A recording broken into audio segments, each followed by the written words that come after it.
आज हम देखने वाले हैं शहीद भगत सिंह के 10 प्रेरणादायी विचार, जिससे आपको जीवन में कुछ ना कुछ सीखने और कुछ करने की ललक, आपके अंदर वो भावना और जो बर्निंग डिजायर है वो जागृत होगी। तो सबसे पहले शहीद भगत सिंह ने जो 6 बातें बताई है कि आप अपने सपनों के लिए क्या क्या कर सकते हैं। तो अर्जुन की तरह आदमी को होना चाहिए और एक मोटिवेट हमेशा रहे। सेल्फ मोटिवेट सबसे बड़ी बात है। और लक्ष्य के लिए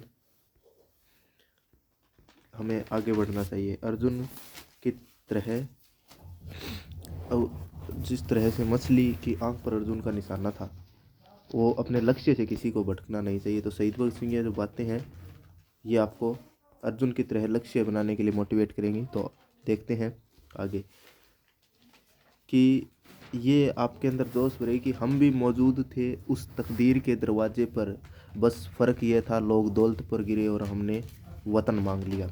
और सबसे बड़ी बात यह है कि अगर आप शक्ति को एकत्रित कर और अपने देश की भावना को समझते हुए और अपने देश के लिए आगे बढ़ेंगे तो ये बहुत बड़ी बात होगी। और शहीद आजम भगत सिंह ने अपना प्राणों का उत्सर्ग इस स्वतंत्रता आंदोलन में किया, तो हमें भी अपने देश के लिए सब कुछ करना है और देश के जो ध्वज है उसको बुलंद करना है। हम भी मौजूद थे उस तकदीर के दरवाजे पर, बस फ़र्क ये था लोग दौलत पर गिरे और हमने वतन मांग लिया।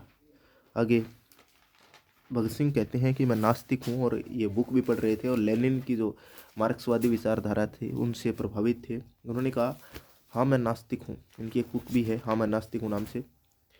तुम्हारा सर्वशक्तिमान ईश्वर इंसान को उस वक्त क्यों नहीं रोक सकता जब कोई वो पाप कर रहा होता है। यानी इन्होंने प्रकृतिवादी सिद्धांतों की प्रेरणा से बात की, और इन्होंने ये कतई नहीं कहा कि आप ईश्वर को मानो या किसी भी धर्म का समर्थन करो। तो इन्होंने धर्म से बढ़कर देश को सर्वोपरि माना है, और हमें भी यही करना है कि हमें अपने देश के लिए और अपने इस संपूर्ण विश्व के लिए हम वसुदेव कुटुंबकम का संदेश लेके चले।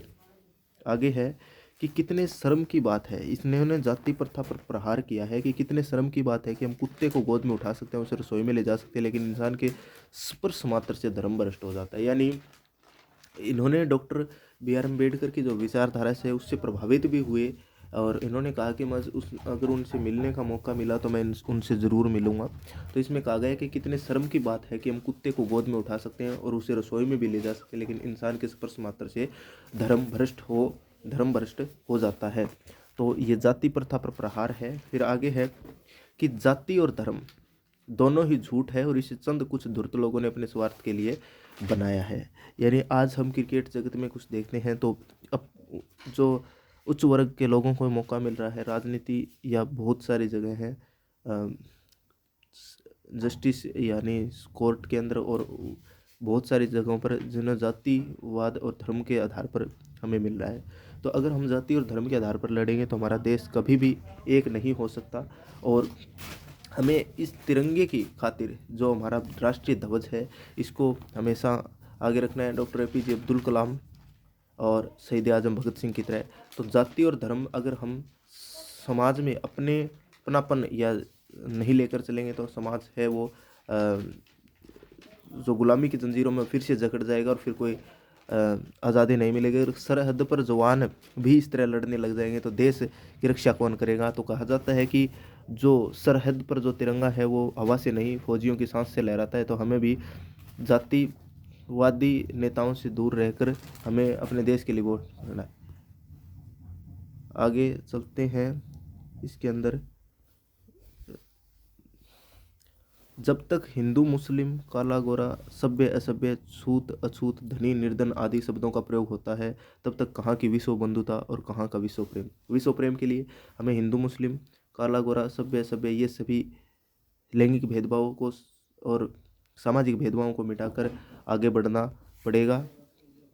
और कानून, इसमें कहा है कानून की पवित्रता तभी तक बनी रह सकती है जब तक वह लोगों की इच्छा को भी व्यक्त करें। यानी लोगों की इच्छा के आधार पर जो संविधान में जो बातें कही गई है उसको वो अप्रिसिएट करे, या उसका जो रिप्रेजेंटेटिव अगर मोड में रहे तो ही इस कानून की पवित्रता है वो बनी रह सकती है।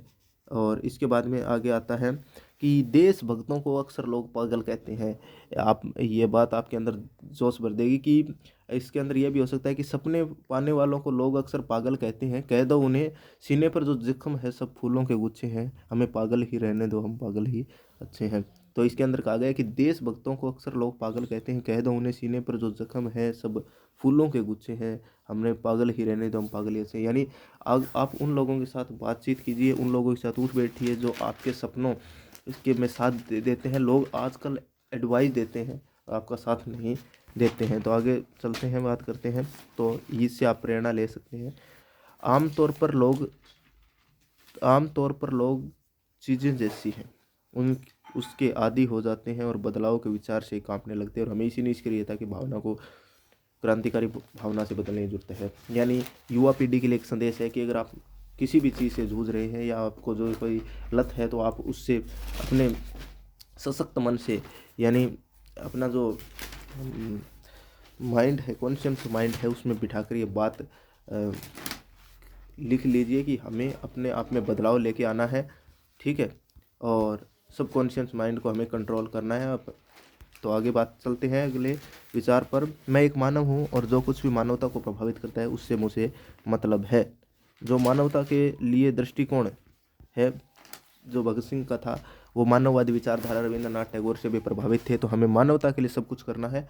और आप नए साल से ये प्रण लें कि हम भी जो भी कुछ करेंगे वो राष्ट्र के लिए करेंगे, और राष्ट्र नेतृत्व को लेकर, राष्ट्र की भावना को लेकर, और राष्ट्र के लिए सब कुछ, और राष्ट्र की उन्नति के लिए सब कुछ करेंगे। आगे चलते, धर्म से बड़ा देश है होता है और मातृभूमि होती है। सिख धर्म में बाल कटवाना वर्जित है, लेकिन अपने देश के लिए बाल तो क्या, मैं गर्दन भी कटवा सकता हूँ। तो आप देखते हैं कि भगत सिंह जितने भी इमेज हमको देखने को मिलती है, जो फ्रीडम स्ट्रगल था उसके अंदर, फ्रीडम स्ट्रगल में जो एक फ्रीडम फाइटर थे, तो इन्होंने कभी भी जो दाढ़ी नहीं रखी, वो अपने देश के से बढ़कर अपने धर्म को नहीं मानते और देश को सब सर्वोपरि मानते हैं।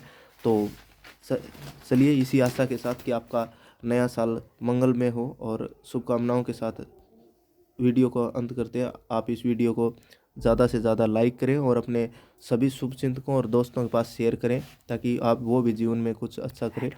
तो एडवांस में आपको सभी को नई साल की मुबारकबाद, और आप अपने लक्ष्यों को पाने के लिए मेहनत करें और देश सेवा में और देश के लिए काम करते रहें। यही मेरी आशा और उम्मीद है। धन्यवाद।